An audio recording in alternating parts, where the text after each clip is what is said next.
والسلام على عظيم الرجاء وعميم الجود والعطاء ماحي الذنوب والخطاء سيد الأنبياء والمرسلين خاتم النبيين وعلى آله وأصحابه وأولياء أمته أجمعين برحمتك يا أرحم الراحمين. حضور اکرم الاولین والآخرین سید الشافعین رحمت للعالمین صلی اللہ تعالی علیہ وآلہ وسلم نے ارشاد فرمایا، تمہارا درود پاک پڑھنا تمہارے دلوں کے لیے پاکیزگی کا سبب ہے۔ احباب ذی وقار، دل بادشاہ ہے اور سارا وجود اس کی رعایا ہے۔ اگر دل پاکیزہ ہو جائے تو انشاءاللہ تعالی اس کی رعایا یعنی کہ بقیہ وجود کو پاکیزگی اعمال خیر کی توفیق جو ہے وہ نصیب ہوگی۔ تو درود شریف وہ عظیم و جلیل وظیفہ ہے کہ جس کی برکت سے دلوں کو پاکیزگی نصیب ہوتی ہے۔ دلوں کی طہارت و پاکیزگی میں اضافے کے لیے ہمیں چاہیے کہ زیادہ سے زیادہ حضور اقدس صلی اللہ تعالیٰ علیہ وآلہ وسلم کی بارگاہ بے کس پناہ میں ہدیہ اصلاۃ والسلام پیش کرتے رہا کریں۔ اب بھی ہم سب مل کر بارگاہ میں ہدیہ درود و سلام پیش کریں۔ الصلاۃ والسلام علیکہ یا سیدی یا رسول اللہ وعلی آلک و صحابک یا حبیب اللہ۔ آج اس سلسلہ علم و ادب میں ہمارا تیسری نشست ہے اس عنوان کے تحت حرمت مسلم۔ کل ہم نے آخر کے اندر ایک حدیث شریف ذکر کی تھی صحیح بخاری شریف کتاب الجنائز سے اور صحیح مسلم شریف کتاب السلام سے کہ نبی مکرم صلی اللہ تعالی علیہ وآلہ وسلم نے ارشاد فرمایا، حق المسلم علی المسلم خمس، کہ ایک مسلمان کے دوسرے مسلمان پر 5 حق ہیں۔ اور پہلا بیان فرمایا رد السلام، سلام کا جواب دے۔ بالعالمین، یہ دین اسلام کا حسن ہے کہ جب دو مسلمان آپس میں ملتے ہیں تو ان کی ملاقات کی ابتدا السلام علیکم کے مبارک الفاظ و کلمات سے ہوتی ہے۔ نہ صرف یہ کہ زبان سے السلام علیکم کہا جاتا ہے بلکہ دونوں ہاتھ ایک دوسرے سے ملائے جاتے ہیں۔ سلام کرنا بھی سنت ہے اور دونوں ہاتھوں سے مصافحہ کرنا بھی نبی کریم صلی اللہ تعالی علیہ وآلہ وسلم کی سنت ہے۔ اعلیٰ حضرت عظیم البرکت مجدد دین و ملت الشاہ امام احمد رضا قادری محدث بریلوی رحمۃ اللہ علیہ فتاوی رضویہ شریف میں ایک سوال کے جواب میں فرماتے ہیں کہ سلام کرنے والا کم از کم السلام علیکم کہے، اور اس سے بھی بہتر ہے ورحمۃ اللہ ملانا، اور سب سے بہتر ہے السلام علیکم ورحمۃ اللہ وبرکاتہ شامل کرنا۔ اور اعلیٰ حضرت مزید فرماتے ہیں کہ اس پر زیادت نہیں، یعنی اس سے زائد الفاظ نہ کہے۔ پھر سلام کرنے والے نے جتنے الفاظ سلام میں استعمال کیے ہیں جواب میں اتنے الفاظ کا اعادہ تو ضرور ہے، اور افضل یہ ہے کہ جواب میں زیادہ کہے۔ مثلا سلام کہنے والے نے کہا السلام علیکم تو جواب دینے والا کہے وعلیکم السلام ورحمۃ اللہ، اور سلام کرنے والے نے کہا السلام علیکم ورحمۃ اللہ تو جواب دینے والا کہے السلام علیکم ورحمۃ اللہ وبرکاتہ۔ اور اگر سلام کرنے والے نے بھی وبرکاتہ تک کے کلمات استعمال کیے تو اعلیٰ حضرت فرماتے ہیں یہ بھی اتنا ہی کہے، اس سے زیادت نہیں ہے۔ احباب گرامی قدر، صدر الشریعہ بدر الطریقہ سیدی مفتی محمد امجد علی اعظمی علیہ رحمت نے بہار شریعت کے 16ویں حصے میں سلام کے آداب اور احکام جو ہیں تفصیل سے لکھے ہیں، اس میں سے چند باتیں ضروری آپ کے گوش گزار ہیں۔ فرماتے ہیں کہ سلام کرتے وقت دل میں یہ نیت ہو کہ جس کو سلام کرنے لگا ہوں اس کا مال اور عزت و آبرو سب کچھ میری حفاظت میں ہے، اور میں ان میں سے کسی چیز میں دخل اندازی کرنا حرام جانتا ہوں۔ یہ صرف ملاقات ہوئی ہے تو حسن نیت کا یہ معیار اسلام ہمیں بخشتا ہے۔ نمبر 2، دن میں کتنی ہی بار ملاقات ہو، ایک کمرہ سے دوسرے کمرے میں بار بار آنا جانا ہو، وہاں موجود مسلمانوں کو سلام کرنا کار ثواب ہے۔ یہ معمول گھروں میں بھی بنانا چاہیے۔ بڑی عجیب بات ہے کہ گھروں کے اندر لوگ اس معاملے میں ہچکچاتے ہوئے نظر آتے ہیں کہ مثلاً خصوصی طور پر بچے، اور اس میں ایک چیز جو دیکھنے میں آتی ہے وہ یہ ہے کہ بڑے جو ہوتے ہیں گھر کے، وہ اس معاملے میں مذاق اڑاتے ہیں، جس سے بچے کے حوصلے پست ہوتے ہیں۔ لہٰذا اگر مثال کے طور پہ قاری صاحب نے بچے کو یا اسکول کے استاد صاحب نے بچے کو یہ تعلیم دی ہے کہ بیٹا گھر جا کے السلام علیکم کہا کرو، تو بچہ اگر سلام کرنے لگ گیا ہے تو ہم اچھے الفاظ میں اس کو جواب دیں، بلکہ شاباش بھی دیں کہ وہ ایک اچھے عمل کو اختیار کر رہا ہے۔ حوصلہ شکنی نہیں کرنی چاہیے۔ بچوں سے لے کر بڑوں تک بھی آ جائیں کہ اگر کوئی گھر مثال کے طور پہ بہو ہے، اس کو دینی تعلیم کی برکت حاصل ہے، تو وہ اگر کمرے میں آتے السلام علیکم کہا، پھر باہر سے کوئی چیز لینے گئی اور پھر آ کر اپنی ساس کو یا گھر میں موجود افراد کو السلام علیکم کہا، تو اب یہ نہیں ہے کہ تمہیں خیر تو ہے، تم بار بار سلام کر رہی ہو، یہ طریقہ غلط ہے۔ ہمیں حوصلہ افزائی کرنی چاہیے، یہ برکت والا عمل ہے۔ اور یہ بھی آپ کو گزارش کرتے ہیں کہ کتنا برکت والا عمل ہے۔ صدر الشریعہ لکھتے ہیں، سلام میں پہل کرنے والا اللہ تعالیٰ کا مقرب ہے، یعنی اللہ رب العزت کے جو قرب کی برکات ہوتی ہیں وہ سلام میں پہل کرنے والے کو حاصل ہوتی ہیں۔ تو جس کو اللہ کا قرب حاصل ہو، ہمیں چاہیے کہ اس کے سلام کا جواب دیں اور اس قرب کی برکات سے خود بھی مستفید ہو جائیں۔ پھر وہ لکھتے ہیں کہ سلام میں پہل کرنے والا تکبر سے بھی بری ہے، جیسا کہ حضور اقدس صلی اللہ تعالی علیہ وآلہ وسلم نے ارشاد فرمایا، پہلے سلام کہنے والا تکبر سے بری ہے۔ یہ حدیث شریف ہے کہ سلام میں پہل کرنے والا تکبر سے بری ہے۔ دیکھیں، سنت پہ عمل بھی ہو رہا ہے، تکبر سے بری ہونے کی سند بھی اس کو مل رہی ہے جو بندہ سلام میں پہل کرتا ہے۔ پھر سلام میں پہل کرنے والے پر 90 رحمتیں اور جواب دینے والے پر 10 رحمتیں نازل ہوتی ہیں۔ للہ الحمد، 90 رحمتیں حاصل ہوں گی۔ مطلب آپ گھر میں گئے، کہا السلام علیکم، ایک کمرے سے دوسرے کمرے میں کہا السلام علیکم، تو ہر بار سلام کہنے پر آپ 90 رحمتوں کے مستحق ہیں، اور جواب دینے والوں کو 10 رحمتیں ہر سلام کا جواب دینے پر حاصل ہوں گی۔ تو ایک دن کے اندر جتنی چاہیں اللہ کی رحمتوں کو سمیٹیں، ہمارے پاس موقع موجود ہے اور اس کو ضائع نہیں کرنا چاہیے۔ اچھا، پھر صدر الشریعہ لکھتے ہیں کہ السلام علیکم کہنے سے 10 نیکیاں ملتی ہیں، اور اس کے ساتھ ورحمۃ اللہ بھی کہیں گے تو 20 نیکیاں ہو جائیں گی، اور وبرکاتہ شامل کریں گے تو 30 نیکیاں ہو جائیں گی۔ بعض لوگ سلام کے ساتھ جنت المقام اور دوزخ الحرام کے الفاظ بڑھا دیتے ہیں۔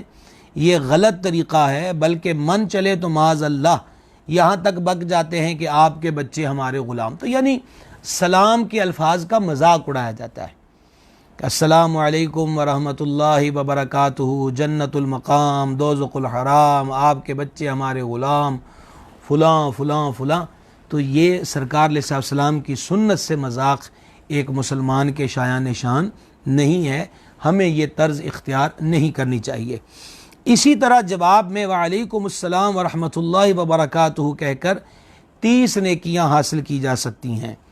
سلام کا جواب فوراً اور اتنی آواز سے دینا واجب ہے کہ سلام کرنے والا سن لے، یعنی اس سے معلوم ہوا کہ السلام علیکم ورحمۃ اللہ سلام کرنا سنت ہے اور سلام کا جواب دینا واجب ہے۔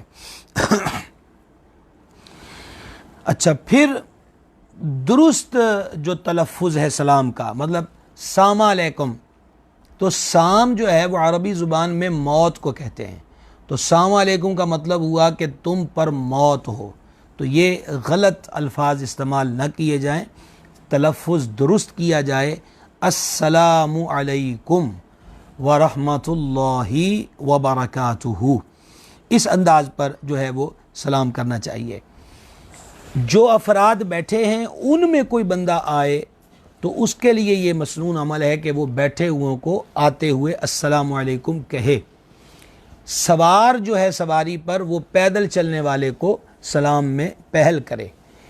اور میرے آقا و مولا صلی اللہ تعالیٰ علیہ وسلم کی شان کریمی دیکھیے کہ حضور نبی کریم علیہ الصلاۃ والتسلیم بچوں کو سلام کرنے میں پہل فرماتے، سبحان اللہ الکریم۔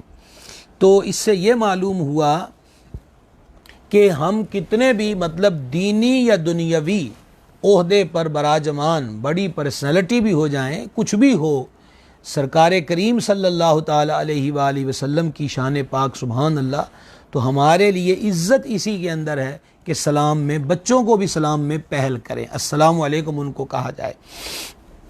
بلکہ سیرت کی کتابوں میں لکھا ہے کہ نبی پاک علیہ الصلاۃ والسلام نہ صرف یہ کہ بچوں کو سلام میں پہل فرماتے، بلکہ شفقت فرماتے ہوئے ان کے رخسار پہ تھوڑا تھپ تھپاتے یا سر پہ دست شفقت پھیر دیتے۔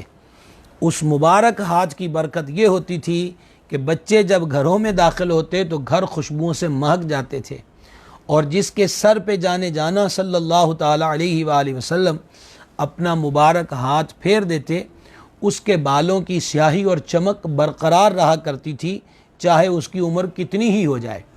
تو یہ کچھ سنن تھیں سلام کے متعلق اور کچھ آداب تھے جو آپ کی خدمت میں پیش کیے گئے۔ اگر کوئی کافر و مشرک و غیر مسلم ملے تو اس کو سلام میں ہم پہل نہیں کریں گے، السلام علیکم نہیں کہیں گے، اور اگر کوئی غیر مسلم سلام کہے تو صرف وعلیکم کہنے پر اکتفا کریں گے، مکمل اس کو وعلیکم السلام نہیں کہا جائے گا۔ تو یہ پہلا حق ایک مسلمان کا دوسرے مسلمان پر ہے کہ فرمایا کہ سلام کا جواب دیا جائے۔ موبائل استعمال ہوتا ہے، کالز کا سلسلہ کثرت سے ہوتا ہے، تو کال کی ابتدا ہیلو سے بھی کی جاتی ہے، کون صاحب بول رہے ہیں اس سے بھی ہو سکتی ہے، لیکن اگر ہم روزانہ کی کالز پر کال کو ریسیو کرتے وقت یا ہم کسی کو کال کر رہے ہیں اس نے ریسیو کر لی، تو اگر ہم ابتدا السلام علیکم سے کریں تو پھر شام کو اکاؤنٹ کر لیں کہ فی سلام کرنے پر 90 رحمتیں، وہ سلام کرنے کی پہل پر 90 رحمتیں ہیں، اور پھر 10 نیکیاں ورحمۃ اللہ وبرکاتہ جیسے کلمات پر ہیں۔ تو یہ وہ نیکیاں ہیں جو بغیر ایکسٹرا مشقت کے ہم روزانہ حاصل کر سکتے ہیں، اور سلام کا جواب دینا حق قرار دیا گیا ہے ایک مسلمان کا دوسرے مسلمان پر۔ اللہ رب العزت اس مبارک سنت پر عمل کرنے کی ہمیں توفیق عطا فرمائے، اور نیت بھی کر لیں گے انشاءاللہ عز و جل آئندہ ہم اپنے جتنے مسلمان بھائیوں سے ملیں گے، کوئی ہم سے ملے، کال کریں یا کال سنیں گے، تو انشاءاللہ کلام کی ابتدا السلام علیکم کے مبارک الفاظ سے کریں گے۔ اس کے ساتھ صبح بخیر، شب بخیر، اس قسم کے یا گڈ نائٹ وغیرہ وغیرہ الفاظ جو استعمال کیے جاتے ہیں، یہ سنت کے قائم مقام نہیں ہو سکتے۔ السلام علیکم کہنے کے بعد شب بخیر کہہ دیا جائے یا صبح بخیر کہہ دیا جائے تو حرج نہیں ہے، لیکن ابتدا اپنے آقا و مولا صلی اللہ تعالیٰ علیہ وآلہ وسلم کی جو مبارک سنت ہے اسی سے کرنا چاہیے۔ دوسرا حق ارشاد فرمایا وَإِعَادَةُ الْمَرِيضِ، کہ فرمایا کہ بیمار کی عیادت کرنا، تیمار داری کرنا، اس کی بھی بہت زیادہ فضیلت احادیث مبارکہ میں بیان ہوئی ہے۔ احادیث سماعت فرمائیے، نبی کریم صلی اللہ تعالی علیہ وآلہ وسلم نے ارشاد فرمایا، مسلمان جب اپنے مسلمان بھائی کی عیادت کو گیا تو واپس ہونے تک جنت کے پھل چننے میں رہا۔ اللہ اکبر کبیرہ، یعنی جتنی دیر تک وہ اپنے مسلمان بھائی کی تیمارداری کو گیا ہے تو اپنے گھر واپس لوٹنے تک ایسا ہی ہے کہ جیسے وہ جنت کے پھل چنتا رہا ہے۔ ایک حدیث پاک سے اس پھل چننے کو سمجھیے کہ نبی کریم علیہ الصلوۃ والسلام نے فرمایا، مفہوم حدیث پیش کر رہا ہوں، کہ تم میں سے جب کوئی جنت کے باغات اور کیاریوں میں جائے تو وہاں سے کچھ کھا لیا کرے۔ تو عرض کی یا رسول اللہ علیہ السلام، یہ جنت کی کیاریاں کیا ہیں؟ فرمایا یہی محافل ذکر الہی، اور ان میں پھل چننا یا اس میں سے کھانا چکھنا یہ ہے کہ اللہ رب العزت کا ذکر کیا جائے۔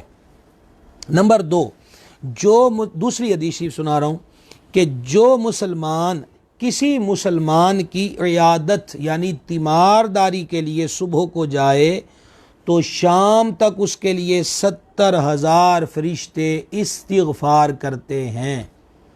جو صبح اپنے مسلمان بھائی کی تیمارداری کرنے جائے، شام تک 70,000 فرشتے اس کے لیے استغفار یعنی بخشش کی دعا کرتے ہیں، اور جو شام کو اپنے مسلمان بھائی کی تیمارداری کو جائے تو صبح تک 70,000 فرشتے استغفار کرتے ہیں، اور اس کے لیے جنت میں ایک باغ ہوگا۔ تیسری حدیث پاک سماعت فرمائیے،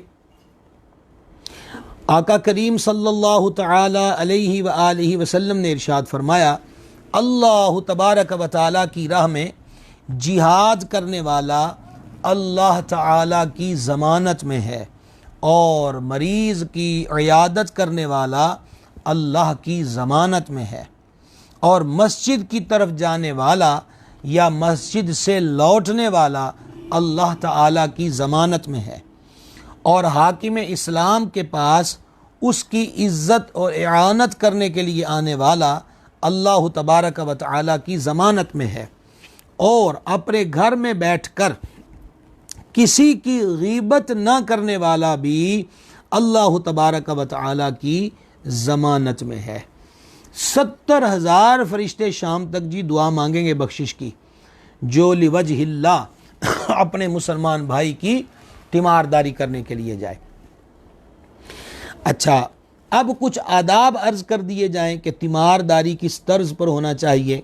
اس کے متعلقہ حضرت ملا علی قاری حنفی علیہ رحمت فرماتے ہیں، جب کوئی شخص کسی بیماری میں مبتلا ہو اور اس کی دیکھ بھال کرنے والا کوئی ہو تو اس کی عیادت کرنا سنت مبارکہ ہے، اور اگر دیکھ بھال کرنے والا کوئی نہ ہو تو عیادت کرنا واجب ہے۔ یعنی جو گھر بار رکھتا ہے اور اس کے گھر بار والے اس کا دوا دارو کرتے ہیں، ایسے مریض کی عیادت کرنا سنت ہے، اور جس کو پوچھنے والا کوئی نہ ہو اس مسلمان بھائی کی تیمارداری کرنا واجب ہے۔ نبی مکرم صلی اللہ تعالی علیہ وآلہ وسلم نے تیمارداری کرنے کا طریقہ بھی ارشاد فرمایا، وہ بھی سماعت کیجئے۔ فرمایا، مریض کی پوری عیادت یہ ہے، یعنی اس کی مکمل تیمارداری یہ ہے کہ اس کی پیشانی پہ ہاتھ رکھ کر پوچھے کہ مزاج کیسا ہے۔ پیشانی پر ہاتھ رکھ کر پوچھا جائے مزاج مینز طبیعت کیسی ہے، اور پورا سلام کرنا یہ ہے کہ مصافحہ بھی کیا جائے۔ تو وہ سلام کے ضمن میں یہ حدیث شریف بھی آ گئی کہ السلام علیکم بھی کہا جائے اور دونوں ہاتھوں سے سلام بھی لیا جائے۔ جب مریض کی عیادت کو جائیں تو اس سے اپنے لیے دعا کروائیں۔ نبی کریم صلی اللہ تعالی علیہ وآلہ وسلم نے ارشاد فرمایا، مریض جب تک تندرست نہ ہو جائے اس کی کوئی دعا رد نہیں ہوتی۔ اللہ اکبر کبیرہ۔ اور جب کسی مریض کی تیمارداری کو جائیں تو مریض کے لیے بھی دعا کریں۔ ایک حدیث پاک میں دعا ہے کہ جب بیمار کی تیمارداری کے لیے جایا جائے تو وہ دعا پڑھ لی جائے۔ حضور اقدس صلی اللہ تعالی علیہ وآلہ وسلم نے فرمایا، جس نے کسی ایسے مریض کی عیادت کی جس کی موت کا وقت قریب نہ آیا ہو اور 7 مرتبہ یہ الفاظ کہے تو اللہ عز و جل اسے اس مرض سے شفا عطا فرمائے گا۔ اور وہ 7 مرتبہ کیا ہے جی؟ اسأل اللہ العظیم رب العرش العظیم ان یشفیک، یعنی میں عظمت والے عرش عظیم کے مالک اللہ تبارک و تعالی سے تیرے لیے شفا کا سوال کرتا ہوں۔ ایک لفظ بعض لوگ بولتے ہیں اللہ تمہیں شفا دے، یہ لفظ غلط ہے۔ صحیح لفظ ہے شفا، یعنی شین کے نیچے زیر پڑی جائے گی۔ آپ نے احادیث سن لی تیمارداری کی فضیلت پر بھی اور تیمارداری کے طریقے پر بھی۔ یہاں پر غور کیجئے، 70,000 ملائکہ کا صبح سے شام تک یا شام سے صبح تک استغفار کرنا یہ کوئی معمولی عمل نہیں ہے۔ آج لاکھوں لاکھ روپیہ خرچ کر کے 70,000 انسان جمع کرنا بھی بہت زیادہ مشکل کام ہے، لیکن ایک بندہ اپنے مسلمان بھائی کی تیمارداری کو جا رہا ہے تو شام تک اللہ کے معصوم فرشتے اس کے لیے بخشش کی دعا مانگتے ہیں۔ باقی بھی آپ نے فضیلتیں سن لی کہ وہ اللہ کی ضمانت میں ہے۔ سرکار کریم علیہ الصلوۃ والتسلیم کی تعلیمات کا جو حسن ہے اس کے کیا کہنے ہیں۔ میں توجہ آپ حضرات کی اس طرف دلانا چاہتا ہوں، میرے سمیت جتنے لوگ بھی کسی کی تیمارداری کرنے جاتے ہیں تو ہم کسی کو شفا دے کر نہیں آتے، شفا کی دعا دے کر آتے ہیں۔ پھر بھی اس قدر فضیلت ہے کہ 70,000 فرشتے بخشش کی دعا مانگتے ہیں۔ اس کا سبب کیا ہے؟ اس کا سبب یہ ہے، مریض جب مرض میں مبتلا ہوتا ہے تو اسے دل جوئی کی بڑی سخت ضرورت ہوتی ہے، اور یہ بات بھی اپنی جگہ درست ہے کہ مریض گھر میں پڑا ہو، مثلا ماں بیمار ہے، باپ بیمار ہے، اولاد نہ پوچھے، اتنا بھی گوارا نہ کرے کہ آپ کو کیا ہوا ہے، تو اس مرض کی جو تکلیف ہوتی ہے، جو درد ہوتا ہے، وہ تو اپنی جگہ ہے، لیکن اپنی ہی اولاد کی بے توجہی اس درد میں اضافے کا سبب بنتی ہے۔ اسی طریقہ کے ساتھ عزیز رشتہ دار ہیں، دوست احباب ہیں، بندہ بیمار پڑ گیا تو اسے ایک تانگ ہوتی ہے کہ کوئی مجھے پوچھے۔ یہ ایک حالت مرض میں اس کی کیفیت اس طرح کی عموماً ہو جاتی ہے کہ اسے دلجوئی کی بڑی ضرورت ہوتی ہے، تو لہٰذا پھر یہ ہے کہ وہ تنہائی میں زیادہ ہوتا ہے، کرا رہا ہوتا ہے، ہسپتالوں میں ہے تو وہاں وہ تنہائی کا اکثر شکار رہتا ہے۔ اچھا، پھر یہ ہے کہ وہ لیٹا ہوا ہے تو سوچ بچار میں زیادہ مبتلا ہو جاتا ہے، اور اس سوچ بچار میں کبھی وہ مایوسی کا شکار بھی ہو جاتا ہے۔ تو تیمارداری یہ کہ اس کے ماتھے پہ ہاتھ رکھا جائے، اس سے پوچھا جائے، اس کو کہا جائے میرے لیے دعا کرو، پھر اس کے لیے خود دعا کرنا، اور جو حدیث شریف میں دعا کا ذکر ہوا، یہ وہ امور ہیں جو بندے کی اس تنہائی اور اس مایوسی کی جو کیفیت ہے اس کو اس سے نکال دیتے ہیں، اور پھر تحسین کے کلمات، تسلی و تشفی کے جو کلمات ہیں وہ بھی اس کی مایوسی کو ختم کرنے کا بہترین ذریعہ ہوتے ہیں۔ ایسا نہیں کرنا چاہیے کہ کسی کی تیمارداری کرنے گئے تو وہ مثال کے طور پہ مثلا کینسر کا ہی مریض ہے، تو تقریباً ہر بندے کا یہ ذہن بنا ہوا ہے کہ کینسر والا بچ نہیں سکتا، جبکہ ہزاروں افراد ایسے ہیں کہ اول اسٹیج پر کینسر کی تشخیص ہو گئی اور وقت پر علاج ہو گیا تو ماشاءاللہ وہ صحیح و سالم پھرتے ہوئے نظر آتے ہیں۔ جگر کے امراض ہیں، یعنی بہت سارے ایسے امراض ہیں کہ جن میں ایک عوامی تصور ہے کہ بھائی اب اس میں بچتا نظر نہیں آتا، تو اب یہ ہے ہارٹ کا پیشنٹ ہے وہ، تو اسی طریقے سے بلڈ پریشر ہائی کا مریض ہے، تو اب اس کے پاس بیٹھ کر اس مرض میں مرے ہوئوں کی لسٹ سامنے رکھ دینا کہ فلاں کو کینسر تھا وہ نہیں بچا، فلاں کو دل کا دورہ پڑا دوسری بار وہ جام بر نہ ہوا، اور فلاں کا بلڈ پریشر جو تھا وہ اس قدر ہائی ہو گیا جناب اس کی دماغ کی نسیں پھٹ گئیں۔ یہ الفاظ مریض کو کہنے سے مزید اس کی مایوسی میں اضافہ ہوگا۔ اور ہاں، تسلی کے الفاظ میں بھی جھوٹ کا شائبہ نہیں ہونا چاہیے۔ یہ الفاظ کہیے کہ اللہ رب العزت شفا دینے والا ہے، اللہ رب العزت قادر ہے کہ بڑے سے بڑے مرض سے بندے کو شفا دے دے، اور اس میں شک بھی کوئی نہیں کہ اللہ رب العزت وَإِذَا مَرِضْتُ فَهُوَ يَشْفِينِ، میں جب بیمار ہوتا ہوں تو وہی مجھے شفا عطا فرماتا ہے۔ تو اس کو تلقین کریں گے، درود شریف پڑھا کرو، یا سلامو، کو مرض میں لوگ مبتلا ہوں تو یا سلامو کا ورد کیا کریں، اس سے شفا حاصل ہوتی ہے۔ تو الغرض یہ ہے کہ تیمارداری کا جو سارا سسٹم ہے وہ اس انداز پر ہو کہ مریض کو اس کا فائدہ ہونا چاہیے، یہ نہیں ہے کہ گیا ہے اور بیچارہ اس کی مایوسی میں مزید اضافہ کر کے واپس آیا ہے۔ اور اسی طریقہ کے ساتھ تیمارداری میں ہماری کچھ رسمیں بھی ہیں، کوئی پھل فروٹ لے کے جاتے ہیں، جوس وغیرہ لے کر جاتے ہیں، تو اس لے جانے میں حرج نہیں ہے۔ اور دوسرے نمبر پر یہ ہے کہ بہتر تو یہی نظر آتا ہے کہ ظاہری بات ہے کہ مریض کی حالت تو وہ ہوتی ہے بیچارہ کچھ بھی نہ کھائے، تو البتہ وہ سامان مزید تیمارداروں کے لیے ان کی آؤ بھگت میں بھی استعمال ہو جاتا ہے۔ تو اس سے بھی بہتر طریقہ یہ ہے کہ نقدی کی صورت میں اگر اس کی ہیلپ کی جائے، تاکہ دوا دارو، ڈاکٹروں کی جو چیک اپ کی فیس ہے، مختلف رپورٹیں ہیں، اور اس قسم کے امور میں جو اس کا خرچ ہے اس میں اس کی معاونت ہو سکے، تو یہ زیادہ بہتر ہے۔ اچھا، پھولوں کے بکے بھی لے کر جاتے ہیں، تو بے شک آپ ایک ہی گلاب کا پھول لے جائیں، پھول لے جانے میں حرج نہیں ہے، لیکن 400-500 روپے کا پھولوں کا بکا آئے گا تو وہ پھولوں کا بکا جو ہے وہ نہ تو اس کے دوا دارو کے خرچ میں معاون ہوگا اور نہ اس کی شفا یابی میں کوئی معاون ہوگا۔ تو زیادہ آج کے جس طرح کے حالات ہیں لوگوں کے، ان حالات میں اگر مالی معاونت کی جائے تو یہ زیادہ انسب عمل ہے، بہتر عمل ہے۔ اللہ تعالی ہمیں عمل کی توفیق عطا فرمائے۔ 2 حق ہو گئے جناب، اور تیسرا اس حدیث شریف میں فرمایا وَاتِّبَاعُ الْجَنَائِزِ، کہ مسلمان پہ جو 5 حق ہیں ان میں سے ایک یہ ہے کہ وہ جنازے میں جائے۔ اب جنازے کے اندر شریک ہونا بھی بڑا اجر و ثواب کا کام ہے۔ بسم اللہ الرحمن الرحیم۔ نبی مکرم صلی اللہ تعالی علیہ وآلہ وسلم نے ارشاد فرمایا، جو نماز ادا کرنے تک جنازے میں شریک رہا اس کے لیے 1 قرات ثواب ہے، اور جو تدفین تک شریک رہا اس کے لیے 2 قرات ثواب ہے۔ عرض کی گئی 2 قرات کیا ہیں، یعنی کیا ان کی مقدار ہے؟ فرما 2 عظیم پہاڑوں کی مثل۔ اور مسلم شریف کی حدیث میں ہے ان میں سے چھوٹا پہاڑ جبل احد بنتا ہے، اتنا ثواب جنازے میں شرکت پر ملتا ہے۔ اور ارشاد فرمایا، جو شخص میت کے ساتھ اس کے گھر سے نکلا، اس پر نماز پڑھی اور تدفین تک اس کے ساتھ رہا تو اس کے لیے 2 قرات ثواب ہے، اور ہر قرات احد پہاڑ جتنا ہے۔ اور جو نماز پڑھ کے لوٹ آیا، تدفین میں یعنی شریک نہیں ہوا، اس کے لیے احد پہاڑ جتنا 1 قرات ہے۔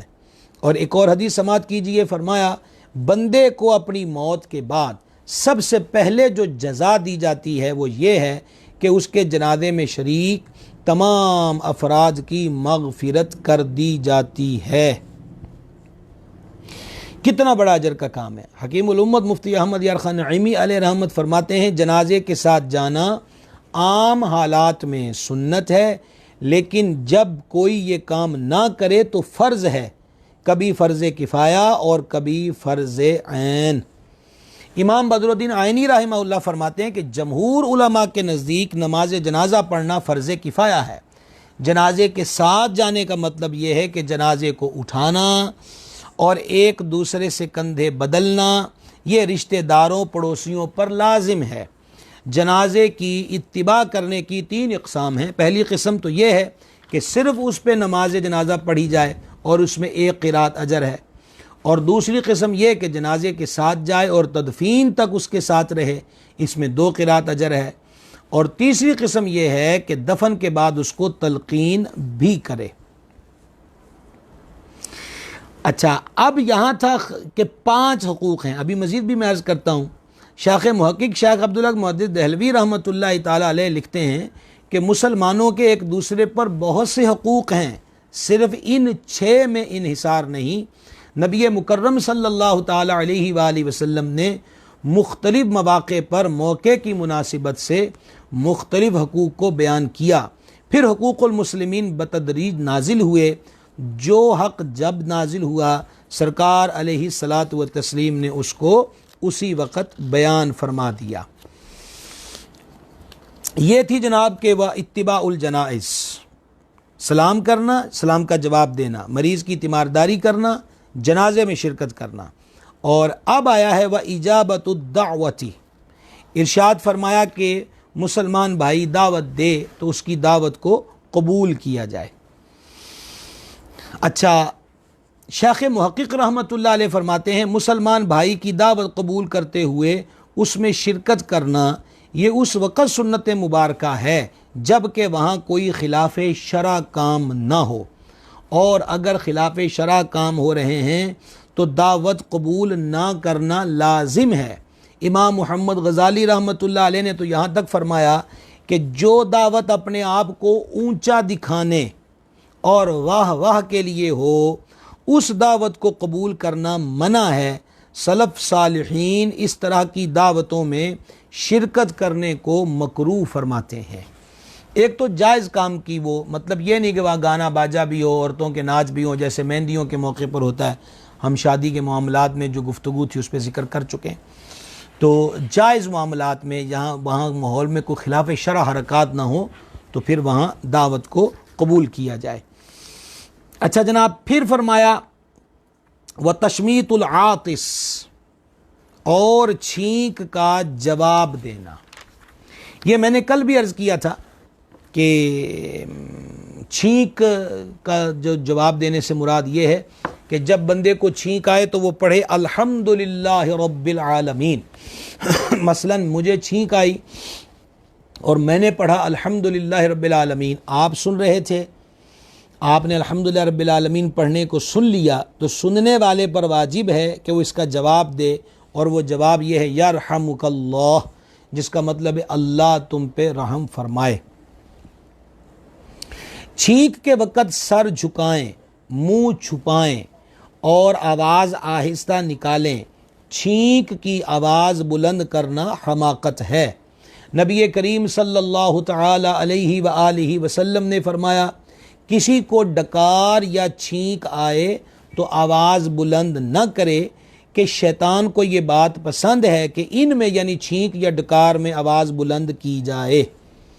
تو منہ چھپانے سے مطلب کیا کہ اپنے پاس کوئی کپڑا رومال ہو تو وہ منہ پہ رکھ لیا جائے، یا ہاتھ منہ پہ رکھ لیا جائے، منہ کو دبانے کی کوشش کی جائے۔ اس کی وجہ یہ ہے کہ چھینک آنے کی صورت میں منہ کھلا چھوڑ دیں گے اور سر اوپر کی طرف ہی رکھیں گے تو ہمارے جو سامنے بیٹھا بندہ ہے اس پر وہ جو چھینٹ نکلیں گے تھوک کے، اس غریب کے منہ پہ پڑ جائیں گے۔ تو آپ کے لیے کو آپ کے معتقد کا تو لعاب برکت والا ہو سکتا ہے، ہر بندہ تو برکت کا متمنی نہیں ہوتا کہ وہ اس نظریہ عقیدت و محبت کے ساتھ بیٹھا ہو، تو اس سے گھن پیدا ہوتی ہے۔ اور دین اسلام میں بڑی صفائی ستھرائی اور بڑی ہی زیبائش ہے، حسن ہے، تو اس لیے چھینک کی آواز پست کی جائے، خصوصاً مسجد میں ہو تو تب اور زیادہ اس معاملے میں احتیاط کی جائے۔ اچھا، چھینک کے متعلقہ مزید کچھ باتیں سن لیجئے۔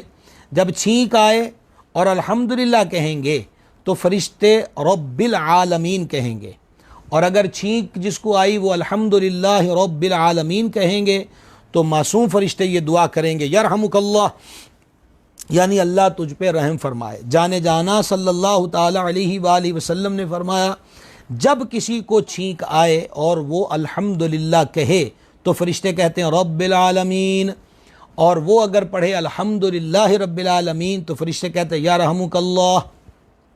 چھینک آنے پر الحمدللہ کہنا سنت ہے، بہتر یہ ہے کہ الحمدللہ رب العالمین کہے۔ سننے والے پر واجب ہے کہ وہ فوراً کہے یرحمک اللہ، اللہ تم پہ رحم کرے۔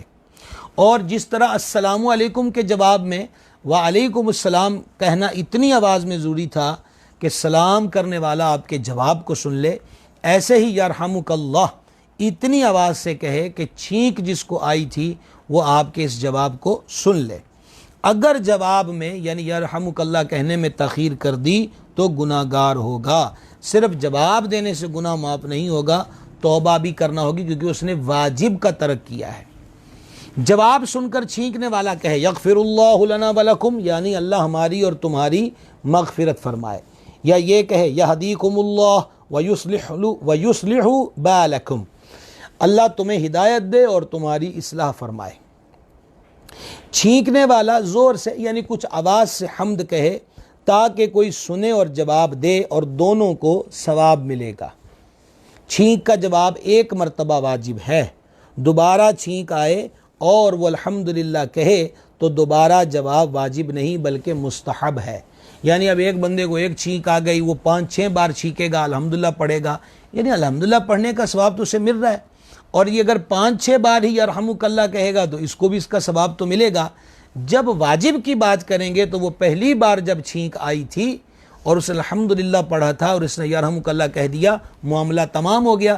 اس کے بعد اس کو اختیار ہے کہ دوسری تیسری چوتھی بار چھینک آنے پر یہ جواب دے یا نہ دے، دے گا تو ثواب ضرور پائے گا۔ جواب اس صورت میں واجب ہوگا جب چھینکنے والا الحمدللہ کہے، اور حمد نہ کرے تو جواب واجب نہیں۔ یرحمک اللہ اسی وقت کہنا واجب ہوگا جب چھینکنے والا الحمدللہ رب العالمین پڑھے گا۔ بڑھیا کی چھینک کا جواب مرد زور سے دے اور جوان عورت کا جواب دل میں دے۔ چھینکنے والا دیوار کے پیچھے ہو اور اس کو چھینک آئے الحمدللہ پڑھا، مجھے سن گیا، تو اب بھی جواب دینا چاہیے یرحمک اللہ کہہ کر۔ بہت سے لوگ جمع ہوں اور بعض حاضرین نے جواب دے دیا تو سب کی طرف سے جواب ہوگا، مگر بہتر یہی ہے کہ سارے جواب دیں، 4 5 6 8 10 افراد بیٹھے ہیں، چھینکنے والے نے الحمدللہ کہا اور جواب دینے والوں میں 2 نے جواب دے دیا، معاملہ سب کا ہو گیا۔ بہتر یہ کہ سارے ہی جواب دیں۔ نماز کے دوران چھینک آئے تو الحمدللہ نہیں کہیں گے۔ کسی کو چھینک آئی اور نماز پڑھنے والے نے دوران نماز جواب دیا تو اس کی نماز ٹوٹ جائے گی۔ کن چیزوں سے نماز ٹوٹ جاتی ہے وہ ہمارا سلسلہ ہوا تھا علم و ادب میں، اس کو سننا چاہیے جو ابھی تک نہیں سن سکے۔ اس میں ہم نے یہ مسائل بیان کیے تھے کہ کن کن افعال سے اعمال سے نماز ٹوٹ جاتی ہے۔ کافر کو چھینک آئی اور اگر کافر نے الحمدللہ کہا تو اس کے جواب میں یہدیک اللہ، یہدیک اللہ، اس کا مطلب اللہ تجھے ہدایت دے، یہ کہا جائے، یرحمک اللہ نہ کہا جائے۔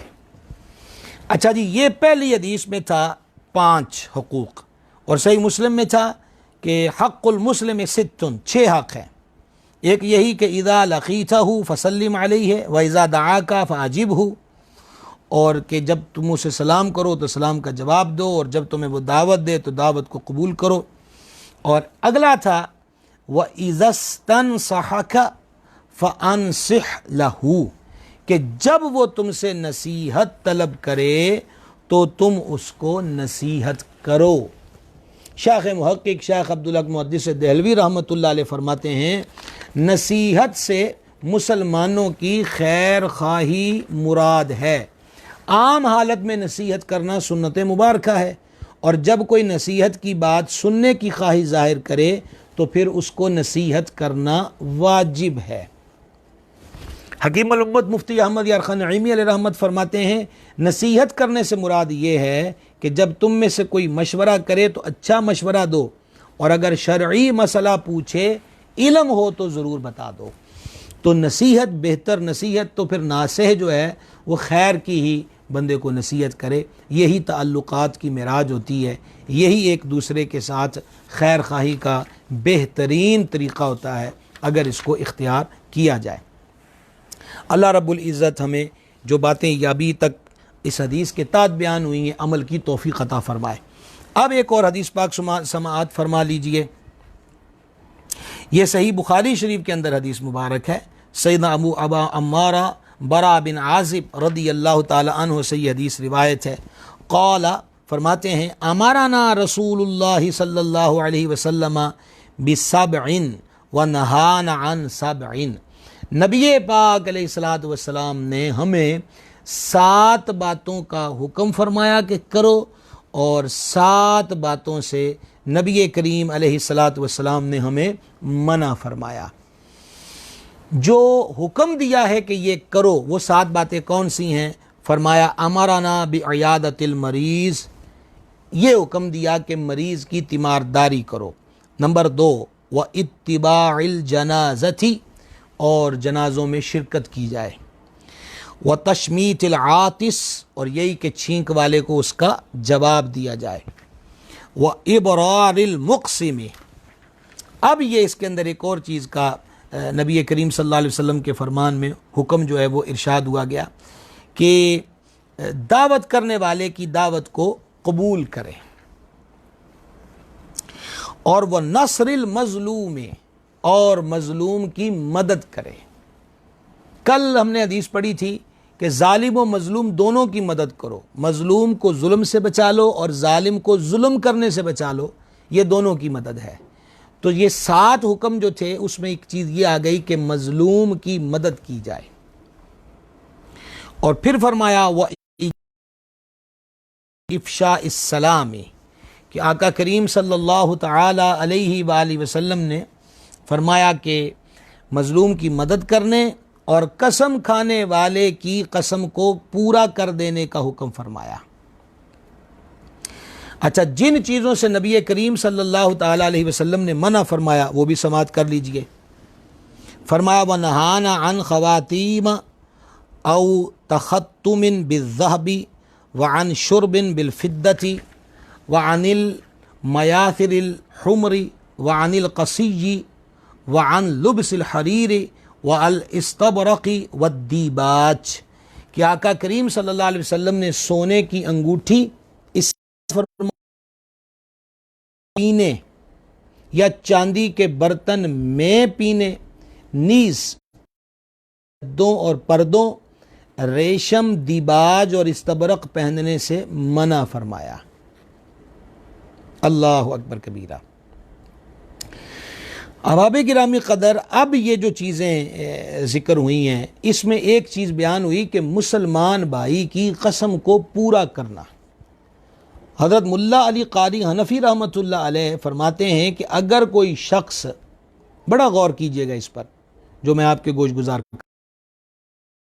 کہ اگر کوئی شخص مستقبل کے متعلق کسی ایسے کام کی قسم کھائے جو تم کر سکتے ہو تو ضرور قسم پوری ہو جائے، اور قسم ٹوٹنے کی وجہ سے اس پر کفارہ واجب نہ ہو۔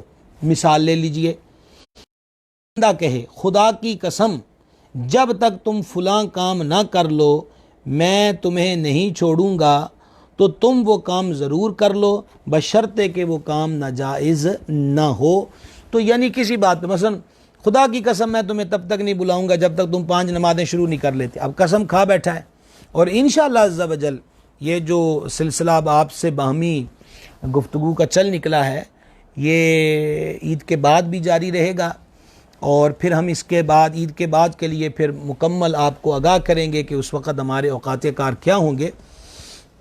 تو انشاءاللہ قسم کے بارے میں، یہ جو قسم کھائی جاتی ہے کہ کس چیز، قرآن کی قسم، اللہ کی قسم، کعبے کی قسم، ماں باپ کی قسم، مرشد کی قسم، قسم کی شرعی حیثیت کیا ہے، قسم پوری کون سی کی جائے گی، کون سی نہیں کی جائے گی، پھر یہ ہے کہ قسم توڑ بیٹھا ہے تو اس کا کفارہ کیا ہے، وغیرہ وغیرہ، یہ بھی انشاءاللہ ہم ایک پوری نشست میں آپ سے گفتگو کریں گے۔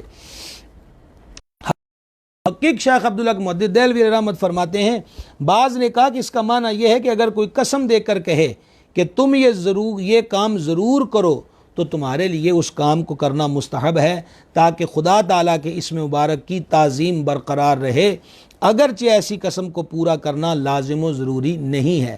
مثلا ایک بندہ یہ کہے یار تینوں نا خدا دی قسم لگ دی ہے، تو سونے سے پہلے نا، مطلب استاد شاگرد سے کہے، پیر مرید سے کہے، باپ بیٹے سے کہے، اللہ دوست سے کہے کہ تم سونے سے پہلے یار خدا کی قسم ہے تم سونے سے پہلے سورہ ملک پڑھ کے سویا کرو۔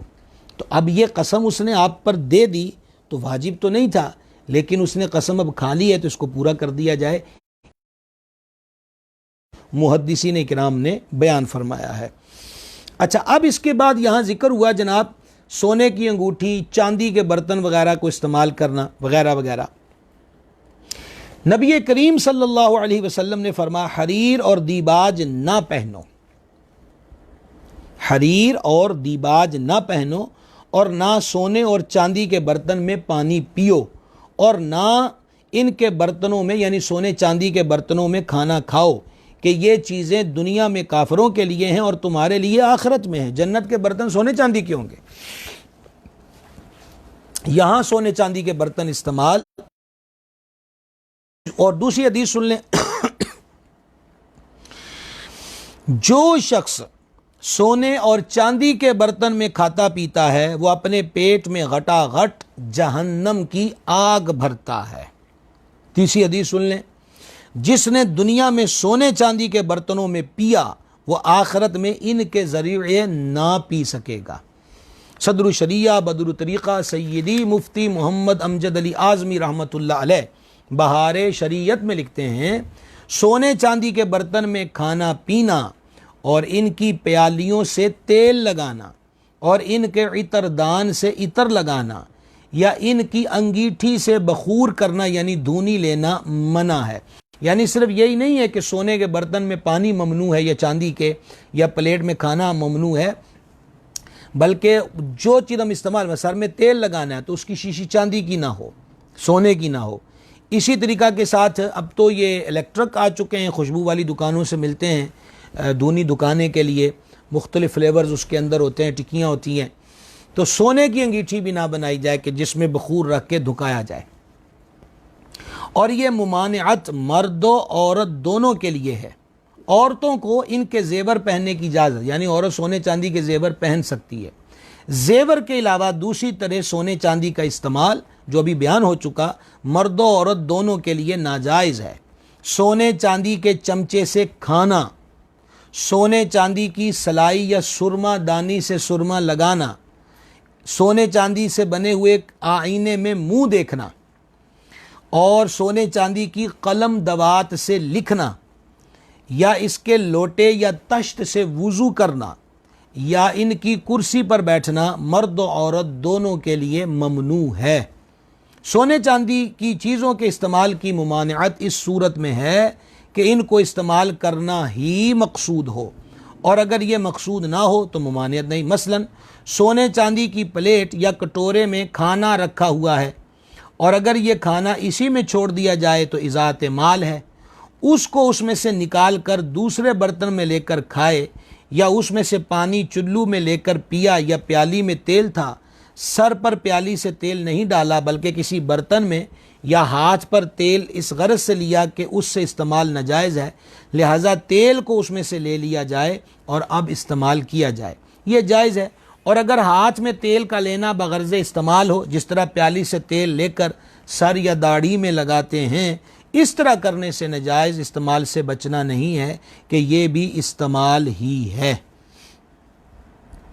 فخر و تفخر میں عرب دنیا کے بادشاہ اور امراء اور باقی بھی بڑے بڑے لوگ جو ہوتے ہیں وہ بڑی بڑی چیزیں، مطلب سونے کی کرسی پہ بیٹھنا ہے، سونے کے مطلب کہ تخت رکھ کے بیٹھنا ہے، سونے کے تاج، اور یہ وہ جان عالم علیہ السلام کی ذات پہ قربان ہو جائیں، حضور علیہ السلام نے امامے کی سنت عطا فرما دی، اور فرما پگڑیاں باندھو، فرشتوں کے تاج ایسے ہوتے ہیں، یعنی جو تاج فرشتوں کے سروں پہ سجے ہیں، سرکار نے وہ تاج اپنی امت کو بخش دیے کہ اپنے سروں پہ امامہ باندھا کرے۔ اب امت کو اگر فخر سونے چاندی میں نظر آئے تو پھر قیامت کے دن محرومی کے سوا اور کیا حاصل ہوگا۔ یہ تھا سونے چاندی کے برتنوں کے متعلقہ احکام۔ اب اس حدیث شریف میں ریشم کے کپڑے اور دیباج کے استعمال وغیرہ سے منع کیا گیا، وہ بھی سن لیجئے۔ ریشم کے کپڑے مرد کے لیے حرام ہیں جبکہ عورتوں کے لیے جائز ہیں، البتہ بعض مخصوص شرائط کے ساتھ مردوں کو ریشم کا استعمال جائز ہے۔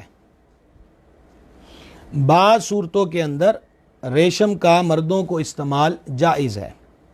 چنانچہ ریشم کی ممانعت سے متعلق نبی پاک صلی اللہ تعالی علیہ وسلم کے 3 ارشادات ملاحظہ کیجئے۔ فرمایا، جو دنیا میں ریشم پہنے گا وہ آخرت میں نہیں پہنے گا۔ نمبر 2، دنیا میں وہی ریشم پہنے گا جس کا آخرت میں کوئی حصہ نہیں۔ تیسری حدیث، سونا اور ریشم میری امت کی عورتوں کے لیے حلال ہے اور مردوں پر حرام ہے۔ تقریباً 11:05 ہو گئے، اور آج میں آپ کے سوالات کو دیکھنا چاہتا ہوں۔ مزید وقت کے اندر جو سوالات ہیں وہ بیان کر دیے جائیں اور یہ موبائل دے دیا جائے۔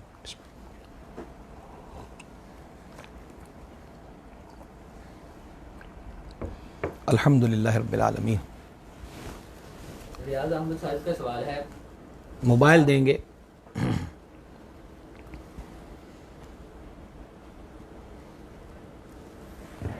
جی، ریاض احمد صاحب کا سوال ہے کہ 7 یا 8 بندے گھر میں نماز عید ادا کر سکتے ہیں کیونکہ سعودی عرب میں مساجد سب بند ہیں۔ اس میں یہی ہے کہ جب گورنمنٹ کی طرف سے روکا گیا ہے تو اب ان کو اپنا ذاتی اس میں قصور نہیں ہے، تو اشراق چاش کے نوافل وہ ادا کر لیں۔ 2-4 افراد خود نماز عید قائم نہیں کر سکتے۔ شعبان جٹ صاحب کا سوال ہے، وتر نماز باجماعت پڑھتے ہوئے اگر امام صاحب نے ایک رکعت میں صرف ایک سجدہ ادا کیا اور بعد میں سجدہ صاحب کر لیا تو کیا وتر ہو گئے یا نہیں؟ یہ انشاءاللہ اس پہ میں ابھی سوال پہ مزید غور کر کے اس کا جواب عرض کروں گا۔ نور آصف صاحب کا سوال ہے، اگر چمچ تو سونے کا نہ ہو مگر اس پر کلر سنہری رنگ کا ہو تو پھر کیا کیا جائے؟ ہاں، وہ دوسری دھات کا ہے، سونے کا نہیں ہے، تو اسے استعمال کر سکتے ہیں۔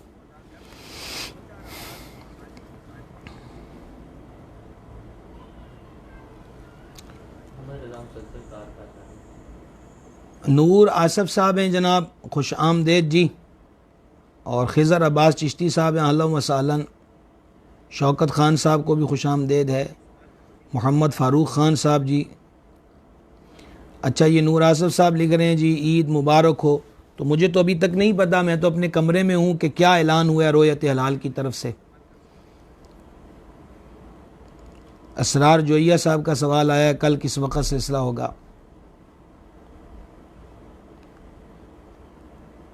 محمد شعبان صاحب کو خوش آمدید۔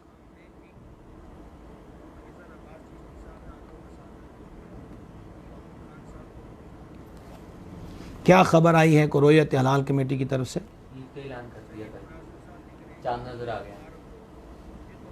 ابھی خبر دی۔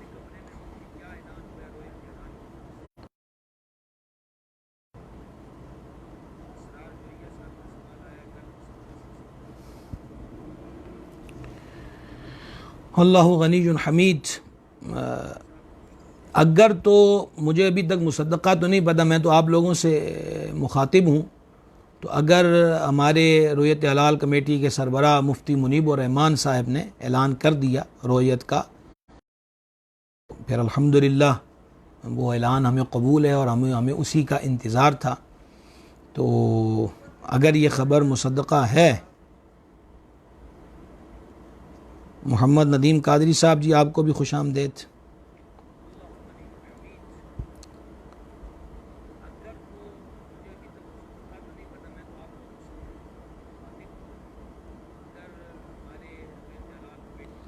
اچھا، اسرار جویہ صاحب کا میسج آ رہا ہے کہ رویت والوں نے اعلان کر دیا ہے۔ اللہ اکبر کبیرہ، مالک کریم ہمارے حالوں پہ کرم فرمائے۔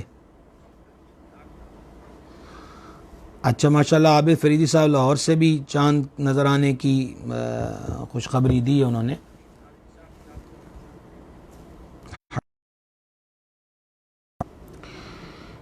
تو آپ سب حضرات کو شوال المکرم کی آمد بھی مبارک، رمضان شریف ہم سے رخصت ہو گیا، اللہ رب العزت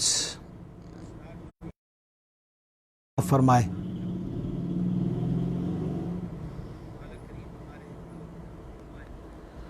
رحم اور فضل و کرم فرمائے۔ تو کل انشاءاللہ عز و جل، اگر کل یہ واقعی یہ ساری خبریں مصدقہ ہیں رویت والوں کی، اور پڑھ رہا ہوں میسج علی اصغر صاحب کا بھی آ گیا، تو کل ہم انشاءاللہ پوسٹ تو لگ جائے گی، کوئی نماز عشاء کے بعد ہی آپ سے مخاطب ہوں گے۔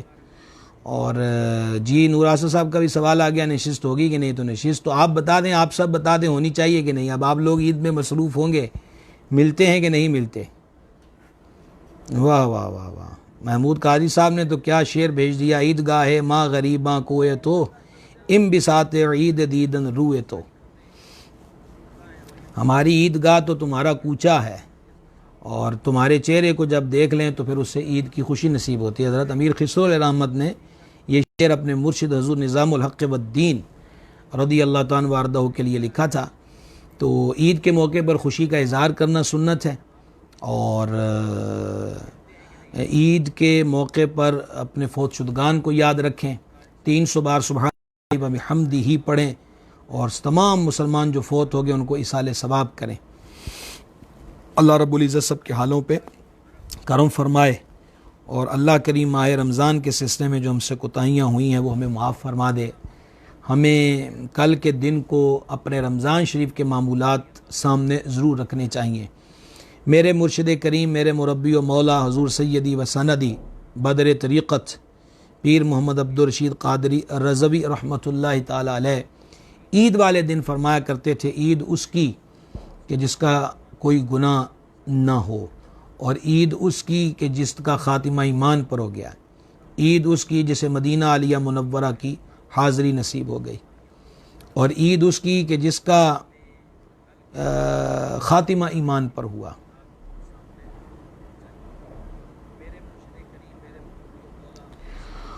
اور عید اس کی کہ جس نے قبر کے تینوں سوالوں کے جوابات دے لیے، عید اس کی کہ جب نامہ اعمال دائیں ہاتھ میں دیا جائے، عید اس کی کہ جو جنت میں نبی کریم علیہ السلام کا پڑوس نصیب ہو جائے، اور عیدوں کی عید اس کی کہ جس کو نبی پاک صلی اللہ تعالیٰ علیہ وآلہ وسلم کا دیدار نصیب ہو جائے۔